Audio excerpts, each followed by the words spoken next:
Can you see the presentation? Yeah. Okay. So in the last class,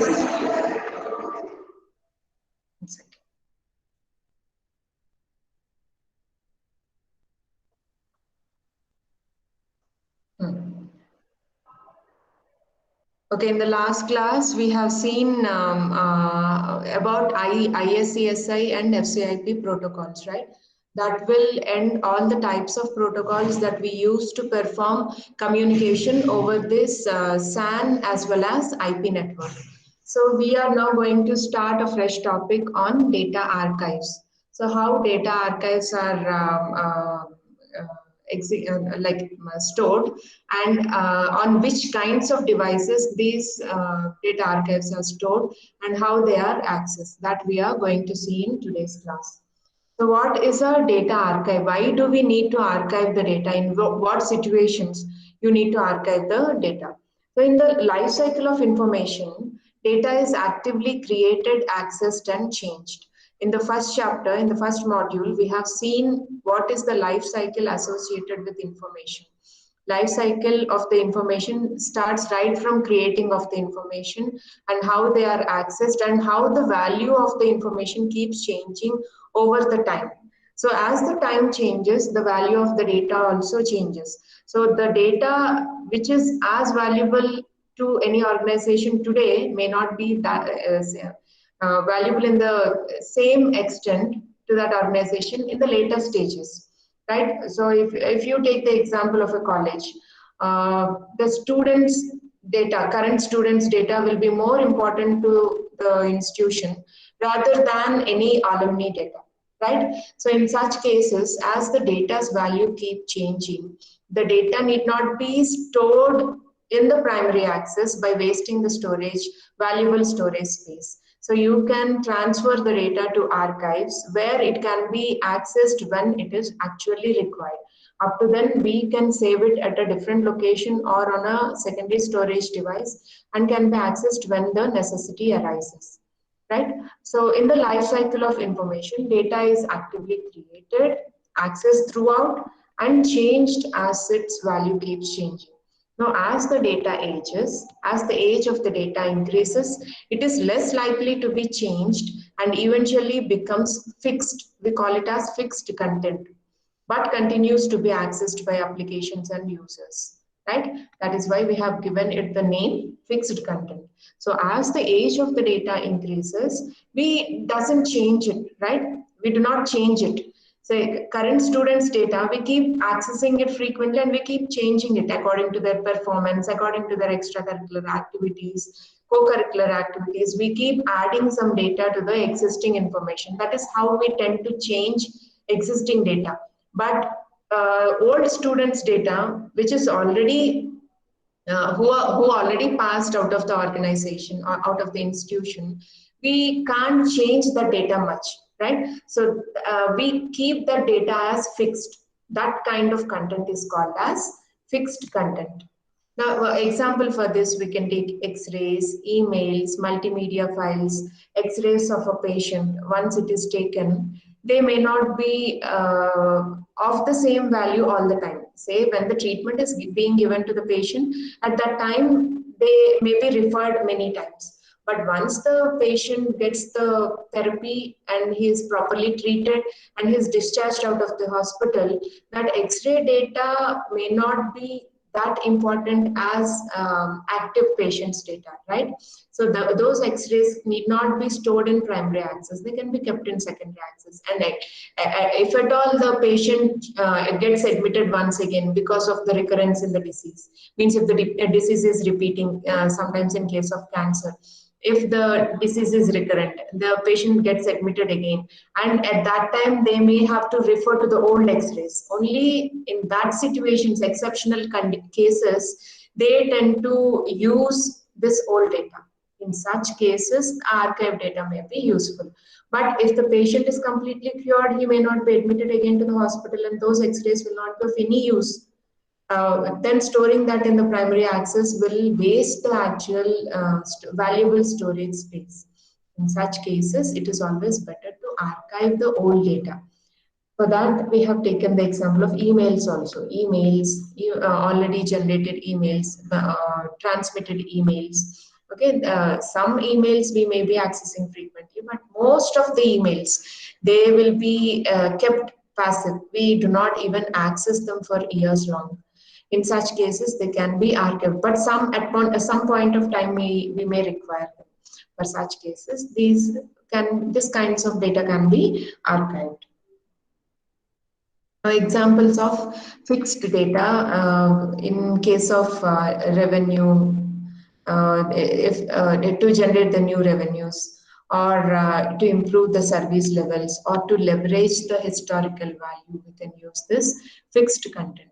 Digital assets which are retained for active reference and value. Some examples are electronic documents where contracts and claims only when they have to be claimed, or when the contracts have to be referred in order to see the terms of agreement, or in order to see which clause applies for what kind of complaint. In such cases, these contracts and claims may be accessed, otherwise they can be passive. In such cases, they can be archived. They need not be stored in any primary access. Even the email attachments, financial spreadsheets, old years spreadsheets, they may not be required for with primary access. Even the CAD CAM designs, the presentations, we just store them for safety. If at all we require, only then we will try to access them. In such cases, they all can be archived. Even the digital records, the documents, checks and security trade, historical preservations, some say archaeological epics, documents. These can be digitalized so that they can be accessed whenever required. The photographs, personal and professional photograph, surveys like seismic surveys, astronomic surveys, geographic surveys. So whenever the need arises, whenever say they are analyzing the last 10 years earthquake data, and see what is the effect of movement of tectonic plates on the earthquakes, the intensity of the earthquakes, the focal point of the earthquakes. If they start analyzing, then they may require the last 10 years data. In such cases, they may refer to the archives. Until then, they may not be useful, being stored in primary access. Even astronomic data, last 10 years, say any asteroid attacks are there, or what kinds of asteroids have the tendency to hit the earth, and which can move away from the earth, which can influence the environment on the earth. Such kinds of surveys can be made by analyzing 100 years of astronomic data. But in normal cases, they may not be useful as it is. In such cases, they can be archived. Even rich media data like X-rays, MRI scans, CT scans, news media, movies, security surveillance, CC cameras, they'll be capturing lots of videos, right? But only when some crime occurs, then the footages need to be analyzed in order to find some suspicious activities or suspicious people moving in a particular location. In order to do that, all the data need not be stored always in the primary access. Only when the situation demands, then the need may arise to access that kind of data. Even the audio data, voicemails, radio data, all these are contents which denote fixed content, which may not be accessed frequently, but can be archived for access whenever the need arises. Okay, then what is the use of storing this fixed content?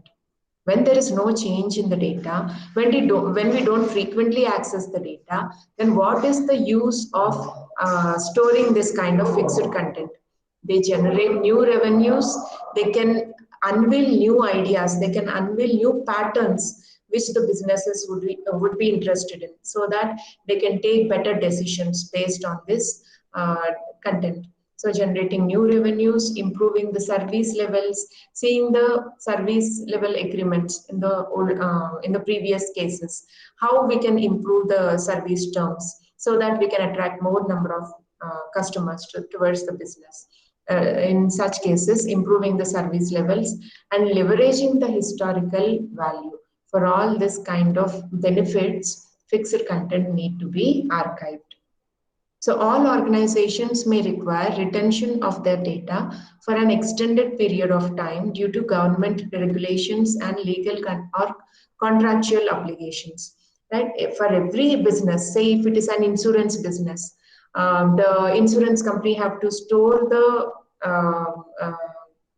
client data for say 30 years. If the premium or if the policy expires by 10 years, still for another 20 years, the data have to be retained according to the government rules and regulations. And student data have to be retained for this period. And patient data have to be retained for this period. That period will be decided by the government regulations related to that particular business, related to that domain. Based on that, the organizations may have to retain the data for extended periods of time, though their customers are not active customers. And organizations also make use of this fixed content to generate new revenue strategies and improve the service levels, as I have said in the previous slide. And organizations also make use of this fixed content to generate new revenue strategy. Yeah, same thing I have done again. Yeah, so every organization can use this fixed content in order to generate new revenue strategies and improve service levels. So what are the types of archives? Okay, the fixed content need to be archived. Now, in what ways it can be archived? Should all the data to be stored at the same location as where it is generated, or it should be stored at a remote location which is geographically apart, or at a remote location somewhat near to the data center? That has to be decided. So what are the types of archives? An archive can be implemented as online archive, nearline archive, and offline solution. So archives can be online. Online means a storage device directly connected to a host that makes the data immediately accessible. So when direct attached storage, you have seen DAS architectures, right? So when a storage device is directly attached to the machine, and if the archived content is stored on that directly attached storage, and it is immediately accessible when the host wants to access the data, then we call it as online archive. But if a storage device is connected to a host, but the device where the data is stored must be mounted or loaded to access the data. So it is not actively connected to the machine, but it is just connected to the host, but has to be mounted onto the directory path and loaded in order to access the data. Then we call it as nearline access. Okay, the data stays connected to the storage device stays connected to the host, but the device where the data is stored will not be active all the time. It has to be mounted and loaded. The directory structure have to be loaded onto the machine in order to access the archive. That is called as nearline archive. And what about offline archive? A storage device that is not ready to use. The storage device that stores the archive is not ready to use. Manual intervention is required in order to mount or load the storage device before data can be accessed. So you have to fetch it from the rack where it is labeled as say 2019 student data, 2020 student data, 2010 student data. They will have specific labels to denote what kind of data is archived in that particular storage device. Now, people have to go and fetch that device manually and bring it, attach it to the machine, load the directory structure, and then access the data. That is called as offline archive. It is separately stored from the machine which tries to access it. Now, what is the medium of storage? Okay, we are talking about fixed content being archived, but what is the medium of storage for this? Optical and tape media were used for archives. Optical and tape media means CD-ROMs, diskettes. In olden days, we used to use floppy disks. These are all examples for secondary storage devices where it uses optical medium or magnetic tape medium in order to record the data. So these are actually less expensive when compared to the primary access. Okay, so the medium of storage used here is either optical medium or magnetic tape medium. And optical media are typically write once, read many. WORM devices. We call it as write once and read many approach. So these optical media are generally, they follow this WORM approach that protect the original file from being overwritten. Okay, so it is only write once and you can't overwrite anymore. So it is write once and you can read it many times. You can access it many times. In such cases, what is the intention, first of all? What is the intention to make it as write once and read many times? Because the original file should not be overwritten. Archived files may prove to be important later stages when the requirement arises. That is why the original file should not be overwritten.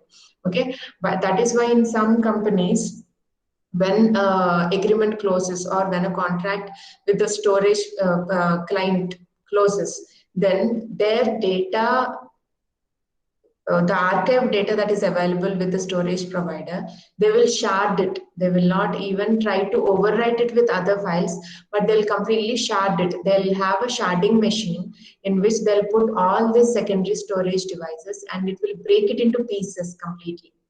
Okay, that is the confidentiality associated and at the same time importance associated with the archived content. It should not be overwritten and at the same time it should not be reused also. So that kind of that is why this optical media uses this write once and read many approach. And some tape devices also provide this functionality by implementing file locking capability. So when multiple users try to access the same file at the same time, in that cases, some tape devices also have this mechanism of file locking where it will access, where it will provide shared access to the files. Now, what are the drawbacks with these storage devices that store the fixed content? Now, although these devices are expensive, they involve operational management and maintenance overhead. Yes, obviously, because you have to get a new device, you have to write the content to it, then manage them appropriately according to the chronological order, because archiving means you're not archiving a single year's data, right? You will be archiving tens of years of data. In such cases, they have to be managed, monitored, managed properly, and maintained also. Whether they will be accessible in case the requirement arises. So that has to be checked by maintaining them at frequent intervals of time, by checking whether it is accessible or whether the diskette has failed, or whether the diskette has been corrupted, which doesn't provide access anymore to that content. That has to be checked at frequent intervals of time. And the traditional archival process using optical discs and tapes is not optimized to recognize the content, so the same content could be archived several times, right? So say there is a new employee recruited into the organization. Now, the old employees already have archived some content, and without knowing, the new employee would archive the content once again, because there is no traditional approach in this archival process using the optical disc to detect already archived content, to recognize the already archived content. So there is no optimized approach to recognize the content. So the same content could be archived several times. That is another drawback. And additional costs are involved in offsite storage of media and media management. When this data have to be stored offsite, offsite means at a different geographic location. Then the diskettes have to be transported to that location, and one employee have to go there in order to organize them in the proper manner. Or a specific location has to be leased out in order to store this archived content. So there are lots of additional costs associated with this kind of offsite storage of media and media management. And tapes and optical media are also susceptible to wear and tear. As I said, the diskettes can be corrupted, maybe because of rough transportation, not handling it with care. There may be scratches on the magnetic tapes, and the optical media may be susceptible, prone to wear and tear. And frequent changes in these device technologies lead to the overhead of converting the media into new formats to enable access and retrieval. Yes, because of technological changes, because of advent of new technologies, device capacities, the types of devices keep changing. Now we are not using floppy disks anymore, right? In the same way as the technology evolves, even the device technologies also keep evolving, which will make us to bear the overhead of converting the media into newer formats to enable access and retrieval. Say magnetic tape now evolved into optical medium. So we have to change the entire data to be stored on CD-ROMs rather than on floppy disks. That is how changes in the technologies will bring us the overhead, will bring any storage provider, archive storage provider, the overhead of converting the media into new formats to enable and access the access to enable the access and retrieval of the archived content. Now, government agencies and industry regulators are establishing new laws and regulations in order to enforce the protection of archives from unauthorized destruction and modifications. That is what we generally see, right? Whenever some corrupted MPs or MLAs data have to be accessed, or their records have to be accessed in Parliament, suddenly a fire accident happens. That is unintended and unauthorized destruction of the genuine records, right? So government agencies and industry regulators are establishing new laws and regulations so that they can enforce the protection of archives from unauthorized and illegal destruction or modification of the content. And these regulations and standards have established new requirements for preserving the integrity of information in the archives. So this has added to the already existing overhead. Actually storing the data in the form of archives, and that too on secondary storage devices at a different storage location, all these are existing overheads. But because of these new government rules and regulations, they have added new requirements for preserving the integrity of information in the form of archives. And these requirements have exposed the shortcomings of the traditional tape and optical media archive solutions. So these newer requirements, changing requirements of organizations have actually exposed the drawbacks of the traditional tape and optical media archive solutions, and have made the people work towards better technologies where we can afford with these overheads, where we can overcome these overheads, and also be flexible enough in order to meet the changing technological requirements of the storage providers. So that evolved into the new technology called as content addressed storage. So you have understood the scenario, how the demands keep changing, even with respect to the fixed content, even with respect to the archives. That has evolved into newer technologies called as content addressed storage. Now this content addressed storage is a disk-based storage that has emerged as an alternative to tape and optical solutions. Though tape and optical solutions are inexpensive, they are less expensive, but still they are prone to lots of overheads and drawbacks. In order to overcome that, this content address storage has been made as a disk-based storage technology. And content address storage meets the demand to improve data accessibility and to protect, dispose of, and ensure service level agreements for archived data. So content addressed storage, by overcoming the drawbacks of tape disks and drives, it has actually provided us better protection to the data and at the same time better disposal of the data also. Once the agreements have been completed, the data have to be safely disposed based on the confidentiality of the data.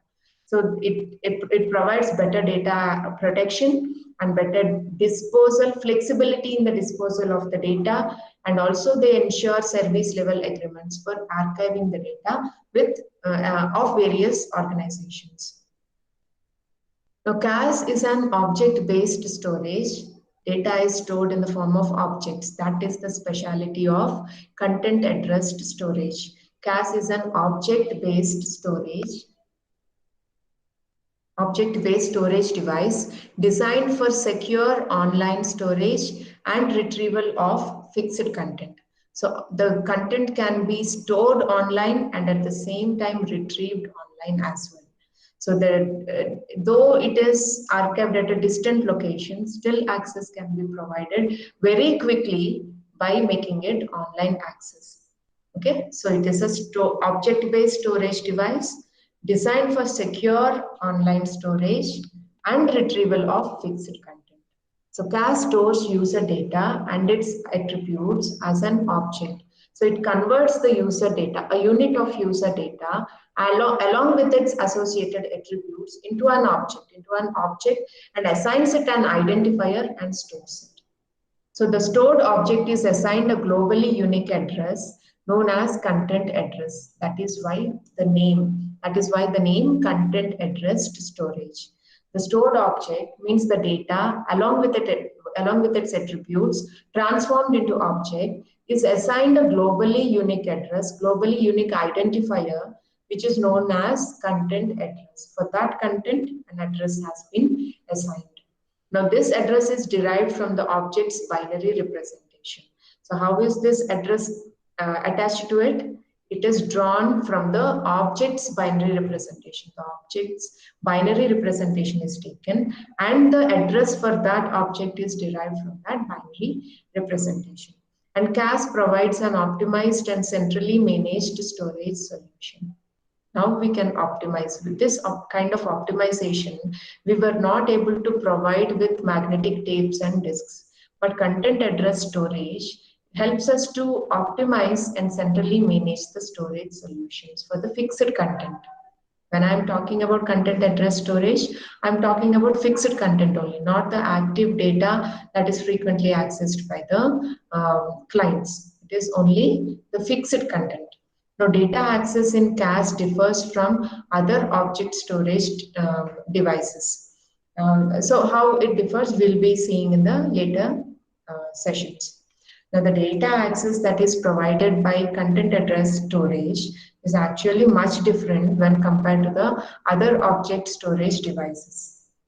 Now, in CAS, the application server access the CAS device only via the CAS API running on the application server. So, when you have an application server, a CAS application programming interface will be running on that application server, and that will help you to access and that will help the application server access the actual CAS device where the archives have been stored. So the way CAS stores data is similar to the other OSD system. In some ways, it differs from OSD systems, and in some ways, it is similar to OSD systems. So in the way the data access is provided, CAS is different from OSD devices, but in the way they use the application programming interface, it is same as the OSD systems. Now, what are the key features of content addressed storage? The first key feature is content authenticity. So the content authenticity is achieved by generating a unique content address for each object and validates the content address for stored objects at regular intervals. So whenever the data have to be stored, the data is converted along with its attributes into an object, and that object's binary representation is obtained, and from that binary representation the identifier will be derived, and that identifier is used to identify each data object uniquely. Okay, so it generates a unique content address for each object and validates the content address before providing the data access. Okay, now every time an object is read, CAS uses a hashing algorithm. How is that process done? It uses a hashing algorithm to recalculate the object's content address as a validation step and compares the results to its original content address. Now, whenever an object has to be accessed by the client, whenever a data object have to be accessed by the client, then every time the CAS uses a hashing algorithm to recalculate the object content address as a validation step. Now, if this recalculated address is equal to the original address, both are the same, then the access to that data object will be provided. That is the extent of authenticity, that is the extent of protection to the data objects that are stored using this content address storage. Remember, though the data ages, though the data is archived, still it is confidential to any organization. Still, its customer data is confidential to any organization. That is why they maintain this level of confidentiality with this content address storage also, by validating each time the object identifier whenever it is being accessed by the client. When I'm saying client, it is organization who is accessing their archive data with the storage service providers. Now, if the object fails validation, then CAS rebuilds the object using a mirror or parity protection scheme. If at all due to some mismatch or due to some miscalculation, the object fails validation, in such cases, this content address storage will try to rebuild the object using a mirror copy or a parity protection scheme. So there is always protection provided to the data by alternative methods, even with the fixed content. Now, content integrity is also achieved with this content address storage. It provides assurance that the stored content has not been altered. Stored content, if it is altered on the storage service provider side, that will give unreliable results if at all we try to access the data and involve it in the analysis process, involve it in the processing task, right? It will give some deviating results. So how to ensure how content integrity, how content intactness is ensured? It is ensured by content address storage, again by using hashing algorithms. CAS uses a hashing algorithm for content authenticity and integrity. If the fixed content is altered, CAS generates a new address for the altered content rather than overwriting the original fixed content. So such a nice approach it is following, right? CAS actually you will not overwrite the original fixed content. Rather than doing that, if at all the content has to be changed, the fixed content has to be changed, then CAS generates a new address for the altered content, so that old address will access the old content, new calculated address with the hashing algorithm will denote the new content, altered content, updated content. That is how content integrity is achieved in content address storage. Then other key features, location independence. CAS uses a unique content address rather than directory path names or URLs to retrieve the data.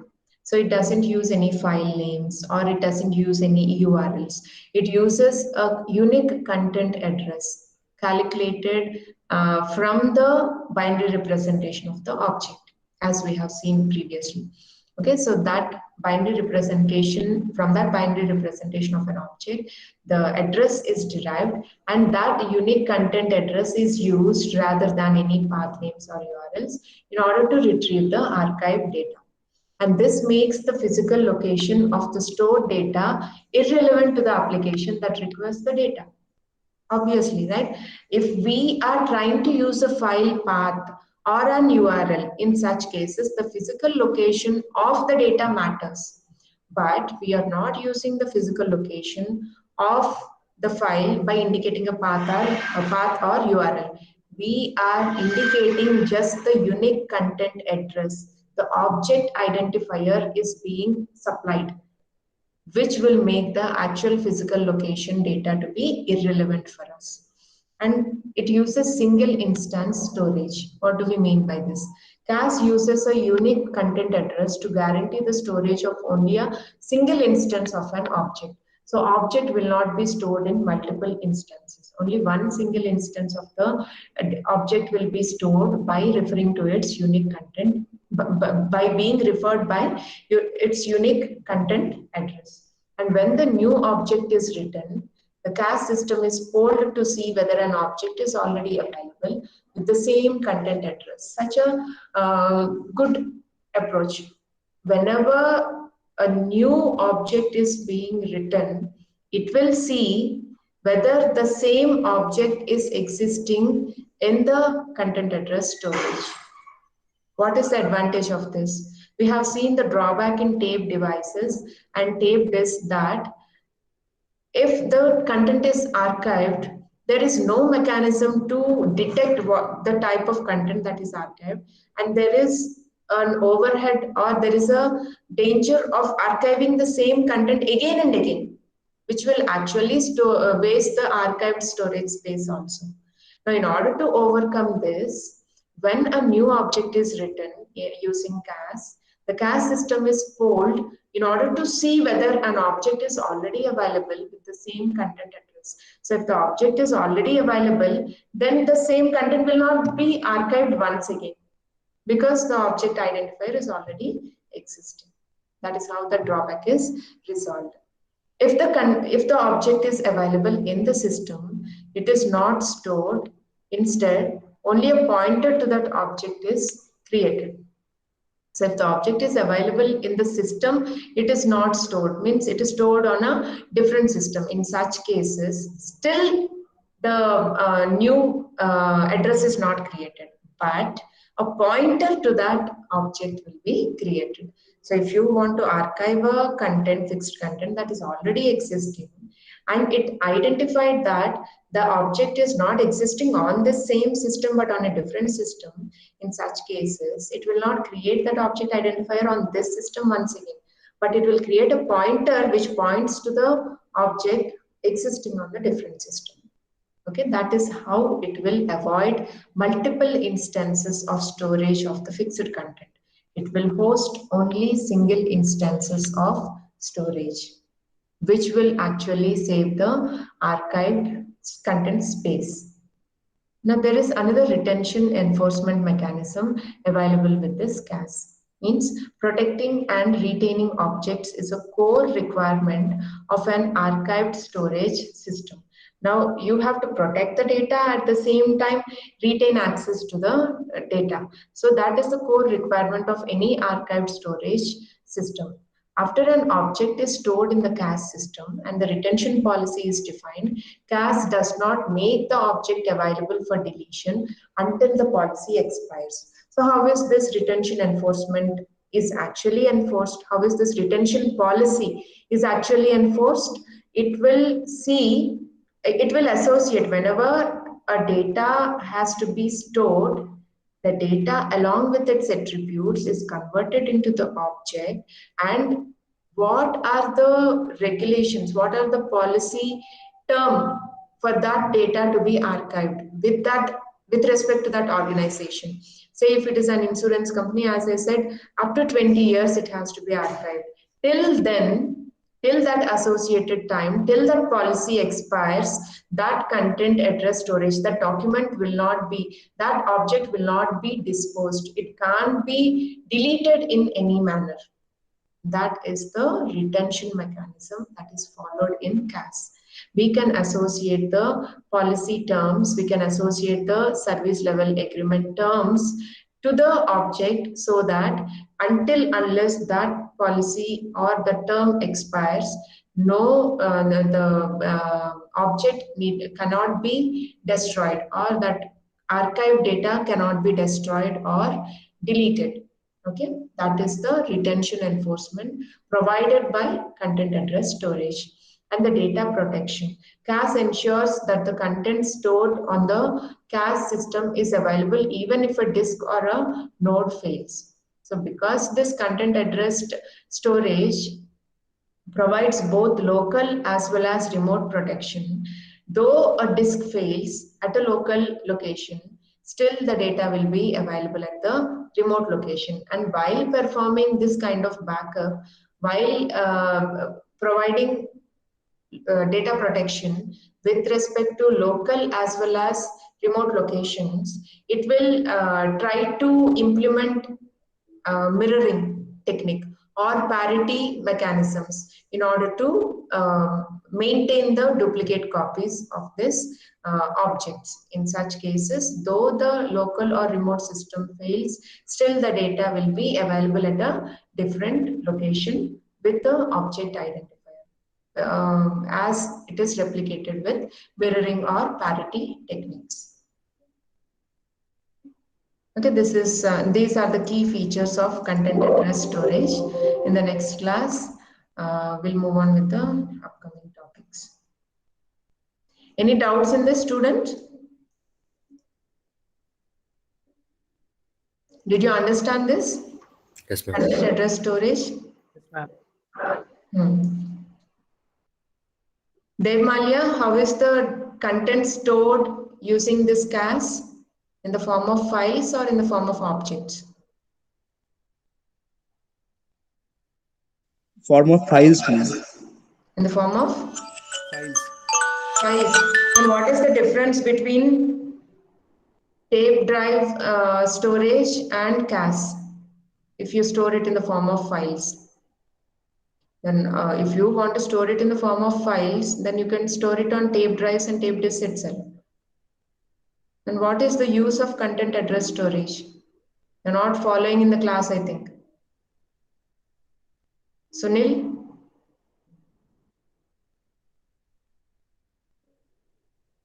Hello, ma'am. Yes, Sunil? Yes. Content is stored in the form of objects or in the form of files in CAS? Objects. It's stored in the form of Objects. So the basic question, the basic theme of today's topic itself, you are not able to follow, Devmalia?